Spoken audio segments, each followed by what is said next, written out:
Draga moja alienska banda, jaz sem imela operacijo oči in to pomeni, da me še zmeraj malo luči motijo in sem večkrat rabila, da nisem šla kuj snemati in zdaj se prhajam in nič make-upa skoraj imam gor. Ampak moj prvi operaciji bo čisto posebej video, tako da danes gremo na en video, ki ste ga prejšnjič izglasovali, tako 2 tedna nazaj. In sicer, da se moramo zresniti, ker je grozna tema. 43 študentov v Mehiki je takole zginil, pač še zdaj ni lih čist rešen primer, ful je bilo ene mafije, ful je bila policija vpletena, mogoče še vojska, v glavnem cela štala. Precej politična zadeva. Mogoče eni to poznate kot Iguala mass shooting, če se kdo sploh spomni, mislim, da je bilo to leta 2014, ko je že kar nekaj časa nazaj.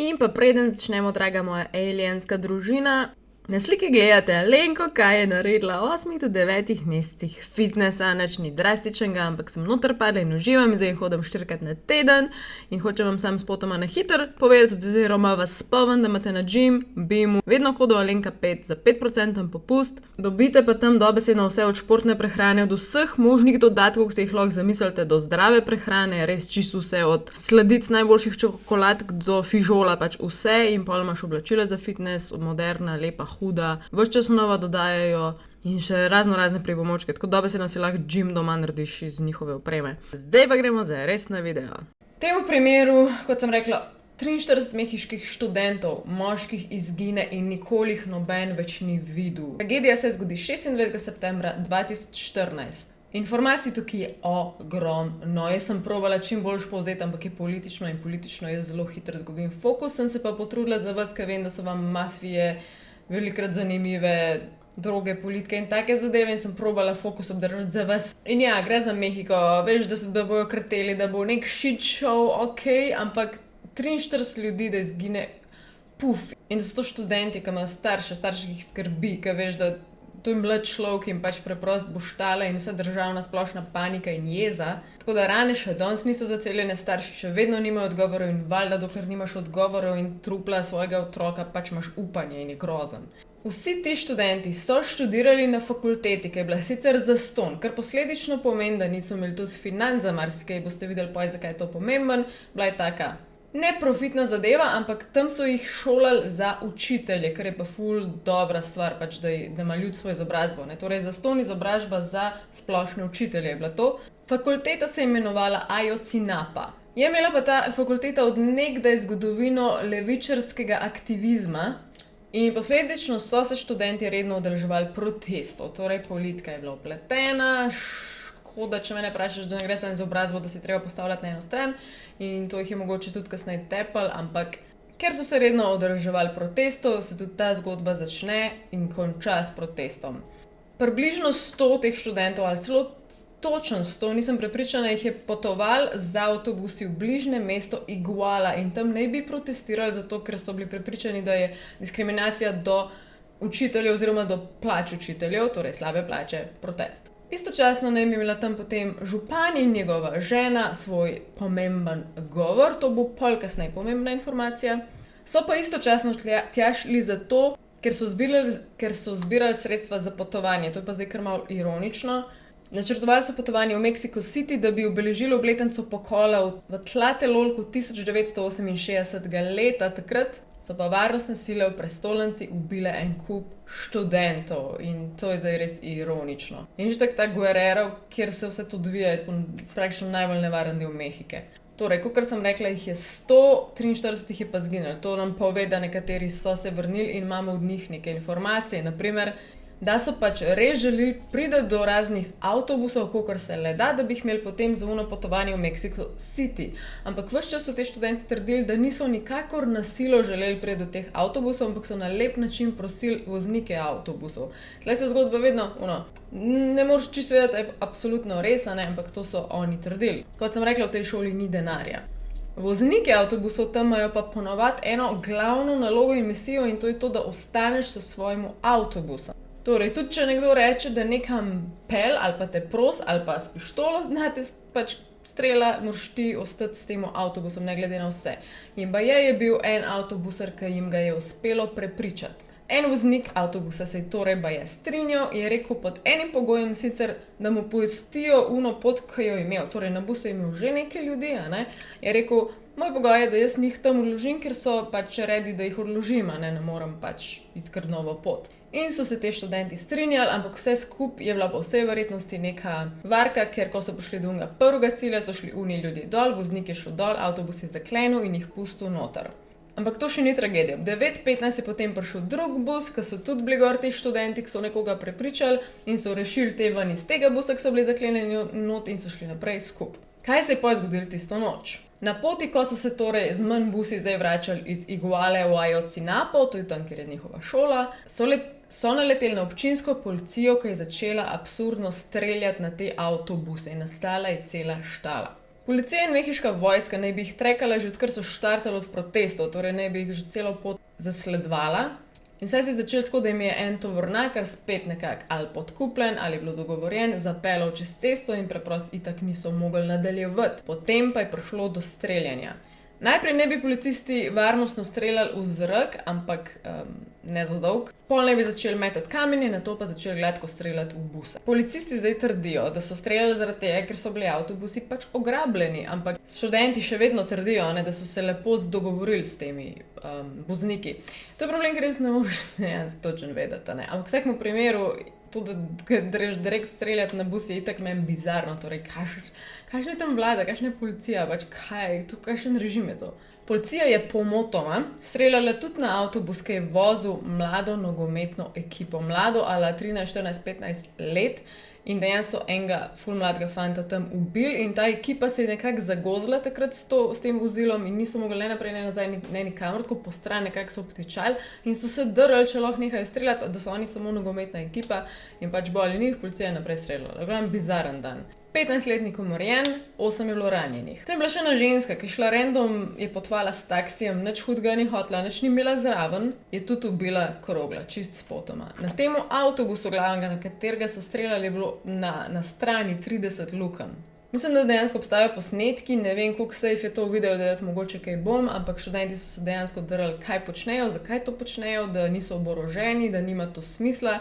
En se je dejansko drl, da so mu kolega ustrelili, da leži na tleh, da rab pomoč, zakaj streljajo na njih. Na tej točki so bili ubiti 3 študenti, od tega sta bila 2 ustreljena, nekdo je bil pa veliko bolj kruto umorjen, prav tako mafijsko bizarno. Zdaj, ali je to vse kriva podkupljena policija ali pa dejansko mafija? Njegovo truplo je bilo najdeno pohabljeno v bližini tega streljanja in zelo očitno je bilo kakor nekako neko opozorilo, zaradi tega, ker je bil cel potolčen, bil je brez oči, bil je brez kože na obrazu, majica je bila pa tudi potegnjena gor, to ponovadi pomeni kot nek znak, da se vidi kot strašenje, kot opozorilo, pač nekaj ste narobe naredili. In tudi to, da je puščen tam na jasnem, zato da vsi vidijo, je pač sporočilo, res kot v filmu. Kaj se je torej zgodilo s tistimi 43, ki so zginili? Policija naj bi jih obkolila s puškami in jih prosila, da so šli na tla in dali roke za glavo. In potem naj bi jih stlačili v 7 policijskih avtov, torej ne vzati v avto, ampak avto ima vzati tisto kletko / prikolico in tja so jih stlačili. Ti študenti nikoli več niso bili videni, so pa potem ta ekipa policajev so presregli tudi še en bus. Ta bus je pa na tej točki že vedel, kaj se dogaja in nekako so se informirali, predvidevam, da s telefoni ali nekaj in jim je uspelo zbežati. Najprej so zbežali pred to policijo v avtobus, kakšen avtobus, v gozd in potem so laufali, nekako prehiteli, da res niso nobenega ujeli in so našli nek zatočišče, neko hišo, neko domačijo.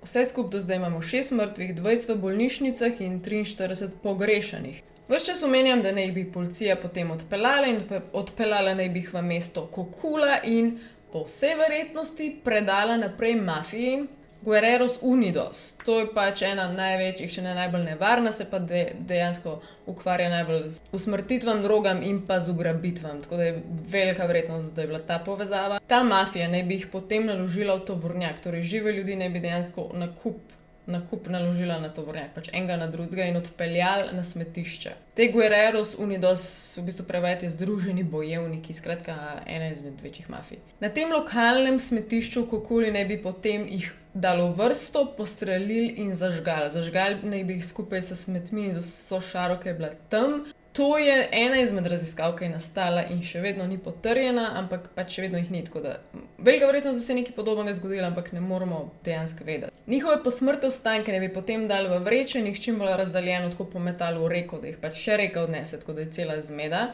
In valjda istočasno, ko se je vse to dogajalo, je tudi pač del mafije, Guerreros Unidos, stražil celo to smetišče.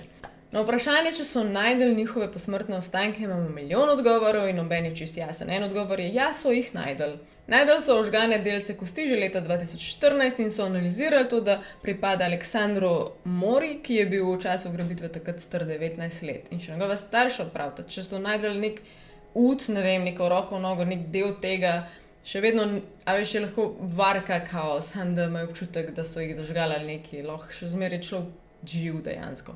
Je bila pa ful sporna lokacija, ki so našli te posmrtne ostanke, tako da ful premalo ostankov so našli, mislim, da samo od nekih 3 študentov delne ostanke in ne morejo s tem čist nič dokazati, ni logično, kje so te ostanki. Torej, ta preiskava, ki sem zdaj imela, je bila potem že diskreditirana, torej nekako razveljavljena. Potem pazi to informacijo. Tam so izpeljali neke posnetke z dronom, ne vem, so raziskovali ta primer ali nekaj čist drugega in so tam dejansko videli vojake, vojaške ekipe, ki so na ful čuden način tam postopale.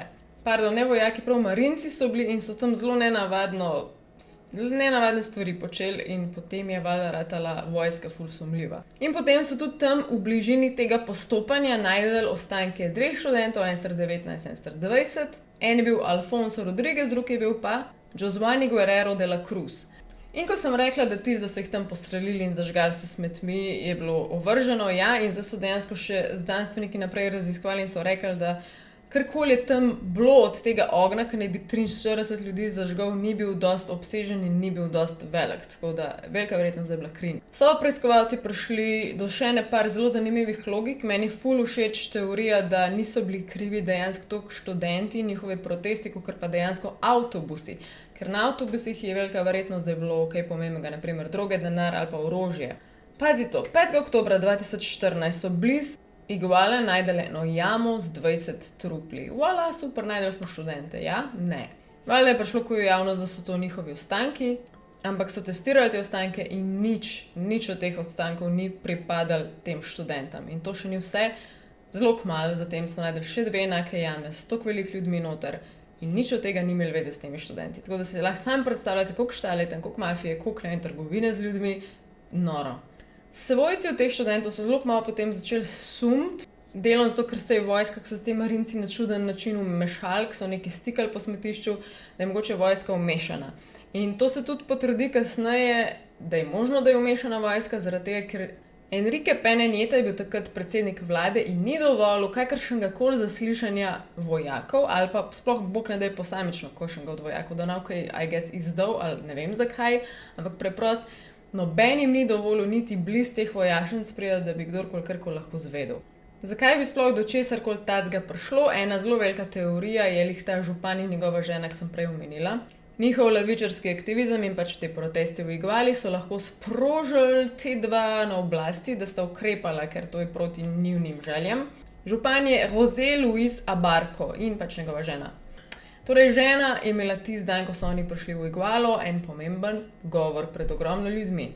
Imela je govor na mestnem trgu in obstaja ta ideja, da je ona takrat vnaprej podkupla, poklicala policijo, pripravila policijo, da bi prišli preprečiti tem študentom, preden bi sploh prišli tja protestirati. Je pa tudi opcija, da sta bila toliko prefuknjena, po domač povem, da sta želela svojo kampanjo začeti toliko močno z nekim ekstremnim strahom. To ni Slovenija, to ni Evropa, pač to je Mehika in tam so možno je, da hočeš na toliko bizaren način uveljaviti svojo vlado in reči, če navte po moje delali, boste pač dobesedno goreli na smetišču. In pač možno je. Smešanje, so tega župana potem vprašali, valjda, sem imel kaj zraven in on tako, ne, zakaj bi se s tem ukvarjal, če sem imel pol after party. Veš, da je človek pretegnen. In še to, kasneje so jih itak oba aretirali, sicer zaradi pranja denarja, pa pobegala sta iz države, pač sama mafija, ampak ne zaradi študentov. To še vedno ni povezano. Sedaj tudi žena sum je, da je bila liderca ene druge mafije, kot Guerrero. In potem še ena druga teorija, da je bila policija podkupljena strani ene mafije, ki je pa potem mislila, da je v teh avtobusih druga mafija, ampak če mene vprašaš, nobena mafija ni to glupa, da bo prišla tja in nas končno streljala na napačno stvar, da ne vidiš, da ni noben oborožen, ne bo streljal nazaj, da so mladi, da so študenti, da da se med sabo vse približno naučne poznajo, da bi rekli, da ne vem, so bili sami fantje, samo vse, pač. Ful je enih opcij, pač ne moramo vedeti, pa hočem reči, kako je to bizarno, ena taka tretja država, stari, kjer je vse takole prepleten, mislim, imaš nek organ uraden, ki ne bi mu zaupal, v bistvu je pa lahko največji shit ever, mislim, in sodeluje z mafijo in zlo, in pač meni je to noro. Vem, da Slovenija ni idealna, vem, da je kapitalizem scary in grozen, ampak še vedno živimo vse v državi, če ne drugega, aleluja, hvala Bogu. Ellen mama zaenkrat out, ideje za videe mi pišete, a ja, by the way, kva vsi končujejo YouTube, sem videla, da je Kaja nehala, saj začasno oziroma ne bo jih redno snemala, morate razumeti, da mene tudi prsti srbijo, ker tako točno tako, kot je ona povedala, torej Kaja solo, da pač ni več ljudi tukaj, vem, da vas par še in vas zvesto gledam in to ful lepo in vas cenam in vas imam rada, ampak tako simpel je vam sami ta veš na TikTok, pa še zmeraj vidite ogromen mojih vsebin, pa ogromen ljudi me tam spremlja in imam občutek, da me nadgradijo, ker res se tam potrudim in povsod se potrudim, sem tle res ni več ogledal, tako da pa ful dela imam tle. Tako 2 dni skoraj dela za en tak video, morate razumeti, až tam pa zelo malo dela, zelo veliko gledov in je to res, vse mislim, da razumete, no, ampak zaenkrat sem še tle. Se gledamo v videu v moji operaciji oči, rada vas imam, Ellen mama, pejte ki na morju živete, poletje, aj čau, bye!